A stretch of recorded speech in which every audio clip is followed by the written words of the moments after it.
হুজুরনির প্রেমে গল্প, কলমে ফারহানা ইয়াসমিন। পরের দিন মাহমুদ ক্লাসে আসে। সে ওই দিন আর কাউকে পড়া জিজ্ঞেস করেনি, শুধু পড়া দিয়ে কোনো কথা না বলে চুপচাপ ক্লাস থেকে বের হয়ে যায়। হয়তো সে বাস্তবতাকে স্বীকার করে নিয়েছে।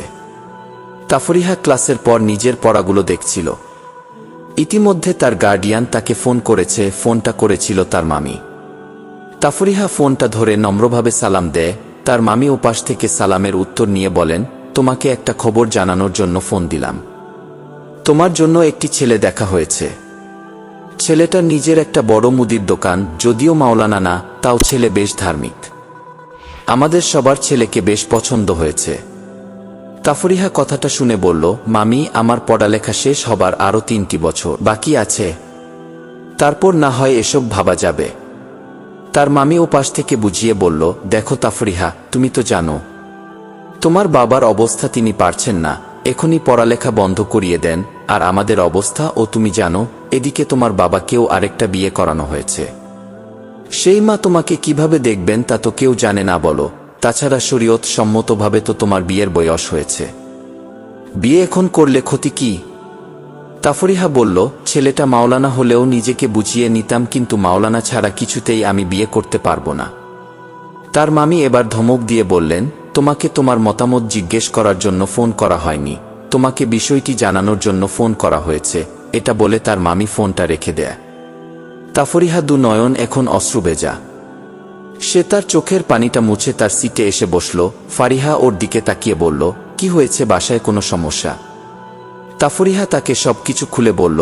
ফারিহা সবকিছু শোনার পর বলল, তো কি হয়েছে, অনেক ভালো হয়েছে, পড়ালেখার হাত থেকে বেঁচে যাবি। ছেলেকে বিয়ের পর তুই নিজের মতো করে গড়ে নিবি। তাফরিহা বলল, তুই আছিস তোর চিন্তা ভাবনা নিয়ে। এ সপ্তাহে বলেছে আমাকে বাসায় নিয়ে যাবে, ছেলের পক্ষ দেখতে আসবে। কিছুই বুঝতে পারছি না কি করব। এদিকে মাহমুদের অবস্থা ও ভীষণ খারাপ। সে কিভাবে কাকে বলবে তার নিজের ছাত্রীকে তার পছন্দ হয়েছে? মানুষই বা কি বলবে? তাই সে কাউকেই কিছু বলতে পারছে না। অথচ তাফরিহার প্রতি তার ব্যাকুলতা যেন বেড়ে যাচ্ছে। এভাবে কেটে গেল একটি সপ্তাহ। তাফরিহাকে তার মামা বাসায় নিয়ে গেছেন, কাল ছেলের পক্ষ থেকে দেখতে আসবে তাই। পরের দিন মাহমুদের মা ভীষণ তাড়া দিচ্ছে নাফিসাদের বাসায় যাওয়ার জন্য। মুহতামিম ও তার বিবি এবং মাহমুদ ও তার মা মিলে নাফিসাকে দেখতে যায়। নাফিসা তো ভীষণ খুশি, কারণ তার পছন্দের মানুষের সাথেই তার বিয়ে হতে যাচ্ছে। মাহমুদের হৃদয় সম্পূর্ণ ভারাক্রান্ত। মাহমুদ, তার মা এবং মুহতামিমের বউ একটি রুমে বসে আছেন। এখনই নাফিসাকে নিয়ে আসা হবে। মাহমুদের ইচ্ছে করছে সে চিৎকার করে বলবে, আমি তাফরিহাকে পছন্দ করি, নাফিসাকে নই। মাহমুদের মন তার অজান্তেই তাফরিহার বিচ্ছেদে বলে উঠল, আমি ছিলাম তোমার অপেক্ষায়, তবুও আসনি তুমি আমার দেখায়। যদিও জানতাম আমি বাস্তবতার পরিণাম, তবুও লিখেছি আমি তোমার নামের শিরোনাম। নাফিসাকে আনা হলো। তার মুখে যেন একটি শান্তিময় মৃদু হাসি। মাহমুদের মা তাকে দেখে বলল, মাশাআল্লাহ। এই বলে সে নাফিসার পাশে গিয়ে বসল, তার হাতটা ধরে বলল, আমি আমার ছেলের জন্য ঠিক এরকমই একটা বউ চেয়েছিলাম। মাহমুদের দৃষ্টি তখনও নিচে নামানো। তার অন্তরে শুধু তাফরিহার প্রতিচ্ছবিটি ফুটে উঠছে বারবার। মাহমুদের মা তাকে বলল, কিরে, একবার দেখ। মাহমুদ তো তার মার কথা একবার দৃষ্টি তুলে দেখার পর সাথে সাথে তা আবার নিচে নামিয়ে ফেলল। সে মনে মনে বিটবিট করে বলল, আল্লাহ, কেন তুমি তাফরিহার মায়ায় ফেললে? ভালোবাসলে তাকে ভুলা যায়, কিন্তু মায়ে পড়লে তাকে কখনো ভুলা যায় না। আল্লাহ, তারপরও আমি সবকিছু তোমার হাতে তুলে দিয়েছি, তুমি এখন যা ভালো মনে করো তাই আমি আলহামদুলিল্লাহ বলে কবুল করব। মাহমুদের মা বলে উঠল, তোর পছন্দ হলে হোক, না হলে নাই হোক, আমি এখানেই পাকা করলাম। দেখি মা, তোমার হাতটা দাও তো। নাফিসাকে সে একটি আংটি পরিয়ে দিল, তারপর বিয়ের কথা পাকা করল। মাহমুদের তখন কিছুই বলার ছিল না। সে এতগুলোর মানুষের বিরুদ্ধে গিয়ে কি আর বলবে? ওদিকে তাফরিহার বিয়ের কথাও ফাইনাল।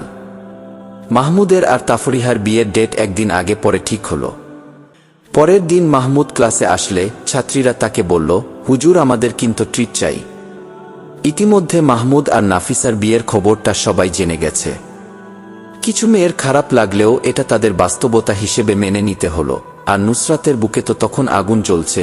মাহমুদ বলল, শুনলাম আপনাদের সহপাঠী তাফরিহার ও বিয়ে ঠিক হয়েছে, তা উনি কি আপনাদের ট্রিট দিয়েছেন? কথাগুলো মাহমুদ বুকের উপর পাথর চাপা দিয়েই বলল। সবাই বলল, জি না হুজুর। মাহমুদ বলল, তা ছেলে কি করে? ফারিহা উঠে বলল, হুজুর ছেলে ভালো ব্যবসায়ী। মাহমুদ বলল, একটা কথা বলুন তো, আপনি কি তাফরিহার ভাড়া করা চামচি? ওর সব কথা আপনি বলেন কেন? ওর কি মুখ নেই? ফারিহা হেসে বলল, আছে, তবে আমার মুখের সাথে জয়েন্ট করা আর কি। দিনগুলো যেন দেখতে দেখতে পার হয়ে গেল। কালকের বাদে পরশু মাহমুদের বিয়ে, আর দুদিন পরে তাফরিহার বিয়ে।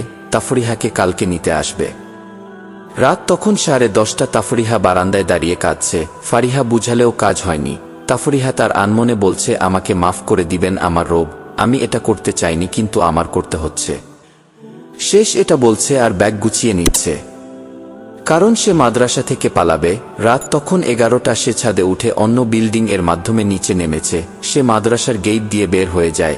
একটু সামনে একজন জুব্বা পরা লোক দাঁড়িয়েছিল। লোকটি ছিল মাহমুদ। সে খেয়াল করে একজন বোরকা পরা মেয়ে বের হচ্ছে। তো বন্ধুরা, গল্পটি কেমন লেগেছে কমেন্ট বক্সে আপনার মতামত জানিয়ে দিন। আর এই রকম সুন্দর সুন্দর গল্পের ভিডিও পেতে আমাদের চ্যানেলটিকে সাবস্ক্রাইব করে বেল আইকনটি প্রেস করে রাখুন।